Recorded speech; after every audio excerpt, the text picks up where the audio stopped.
India news 24 TV में आपका स्वागत है। बीकानेर 14 नवंबर 2021 को अखिल राजस्थान उपभोक्ता संगठन महासंघ का 30वां स्थापना दिवस उपभोक्ता संरक्षण सुरक्षा समिति के कार्यालय में मनाया गया। साथ ही कार्यक्रम के मुख्य अतिथि भारतीय परिषद नई दिल्ली के राष्ट्रीय महासचिव सुरेश के व्यास, कार्यक्रम की अध्यक्षता अखिल राजस्थान उपभोक्ता संगठन महासंघ के प्रदेश महासचिव समिति के अध्यक्ष योगेश पालीवाल ने की। महासचिव ने इस अवसर पर उपभोक्ता को जागरूक रहने के लिए अपील की।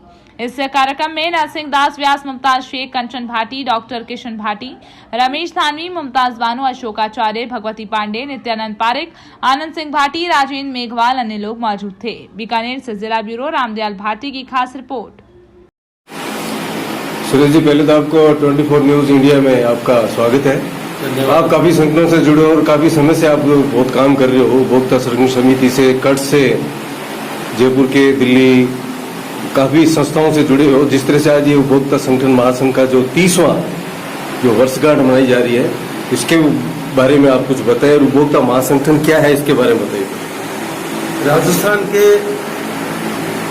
स्वैच्छिक सामाजिक उपभोक्ता संगठनों की जो छिन्न भिन्न शक्ति थी, उसको संगठित करने के उद्देश्य से जयपुर के अंदर आज ही के दिन 1992 में अखिल राजस्थान उपभोक्ता संगठन महासंघ की स्थापना की गई थी। उस समय महासंघ से राजस्थान के लगभग 50 संगठन जुड़े थे और जयपुर में कार्यकारिणी गठित की गई थी, जिसके सर्वप्रथम अध्यक्ष जयपुर की कैंस के डॉक्टर अनंत शर्मा को सर्वसम्मति से निर्वाचित घोषित किया गया।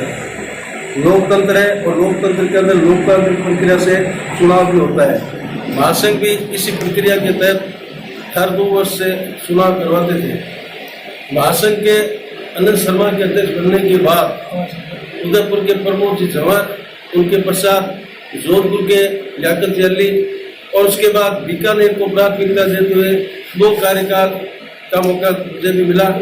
और मेरे बाद में बांसवाड़ा के निरंजन द्विवेदी, फिर उसके बाद में मुकेश जी वैष्णव, सोहई माधोपुर और अभी वर्तमान में वीपी अचल उनको अध्यक्ष बनाया गया। सदी पहले तो ये उपभोक्ता संरक्षण समितियां जो वर्क करती थी, डीएसओ तक वर्किंग रहती थी, उसमें राज्य में तो बहुत फर्क नजर आ रहा है।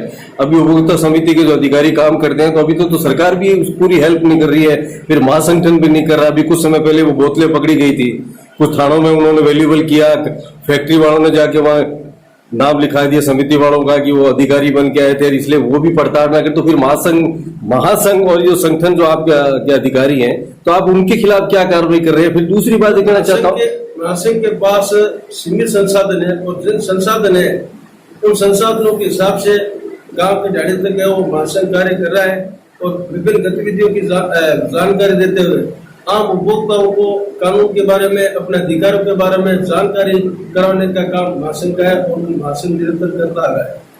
सर, महासंघ तो करता है, लेकिन महासंघ के अलावा मैं ये कहना चाह रहा हूँ कि जिला प्रशासक में जैसे कलेक्टर है, उसके अलावा जैसे डीएसओ है, जो रसद अधिकारी जिसे अपन कहते हैं, रसद अधिकारी जो कार्य क्षेत्र है समितियों के अंदर टेकिंग करना होता है।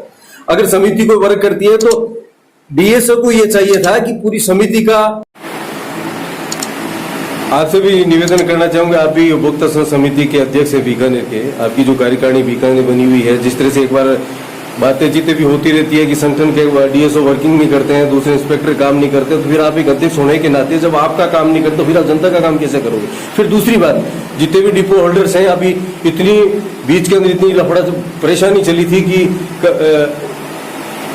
कई राशन वालों को भी राशन सामग्री नहीं दी जाती। फिर ये समिति कहाँ जा रही है? मैं ये पूछना चाहता हूँ कि पल पल जाकर के जितने भी डीएसओ अधिकारियों से आप मिलने के बावजूद कईयों के राशन कार्ड भी अभी ऐसे पड़े हुए जिनको अभी राशन सामग्री नहीं मिल पाती है, उसके बारे में क्या कर रहे हैं? अभी हमारी समिति ने डीएसओ से अभी पूरे जिले की जितने भी डिपो होल्डर है उनकी लिस्ट मांगी गई है। अब वो बीच में पहले वो भाकर साहब थे, वो रिटायर हो गए, अभी नए अधिकारी ने ज्वाइन किया है और अभी तक हमें लिस्ट मिली नहीं। फिर भी उसकी हम पूरी तहकीकात के साथ उनकी लिस्ट दोबारा मांगेंगे और हमारा समिति का यही ध्येय है कि जो भी उपभोक्ताओं का जो राशन वितरण हो रहा है नहीं हो रहा है, उनकी पूरी लिस्ट लेके उनसे सभी डिपो होल्डर से संपर्क करेंगे और ये जिस उपभोक्ता को नहीं मिल रहा है उसके बारे में पूरी जानकारी लेंगे और ये पूरा कोई भी समस्या आ रही है तो उसको हमारी समिति पूरा लगन से उस काम को उस विभाग के पास जाती है और उसको काम को करवाने के लिए किसी भी उपभोक्ता को परेशानी होती है, उपभोक्ता संरक्षण समिति का ऑफिस 24 घंटे खुला रहना चाहिए। सबसे पहली बात तो ये 24 घंटे का हमने जो ये संपर्क सूत्र उसमें लगा रखे हैं। हाँ, कोई भी अभी तक कितने आपके पास में कितनी शिकायतें आई है लोगों की, इसके बारे में कुछ बता सकते हैं आप? और कहाँ आप लोगों ने ये जो हर क्या कहते हैं कि हर वार्ड वाइज आपने अभी कोई वर्किंग की है इस साल में? इस साल तो हमारे बस वो संपर्क सूत्र से ही कार्य हो रहे हैं और उसके आधार पर हमारे संपर्क जैसे भी जो समस्या आती है तो उसके बारे में हम लोग उसके विभाग से जिस विभाग से उनकी समस्या है उसका सही कराने के लिए पूरी कोशिश कर रहे हैं और आगे भी हमारा यही प्रयास रहेगा कि जिस विभाग से वो समस्या उपभोक्ताओं के चल रही है उनको करा रहे हैं। दूसरे हमारे संपर्क आते रहते हैं कि जिसमें कोई वस्तुएं जो ले रहे हैं उसमें लेन देन या उसमें भी कोई कमी आती है तो उसके बारे में भी हेल्पलाइन के द्वारा उनको। आप अपनी समिति की तरफ से उपभोक्ताओं को क्या कहना चाहते हैं? हमारी समिति की तरफ से तो उपभोक्ताओं के हित के अंदर जो भी समस्या है उसके पूरा हम कंधे से कंधा मिला के उनका सहयोग कर रहे हैं और आगे भी करते रहेंगे और उनकी समस्याओं का निर्माण करते रहेंगे।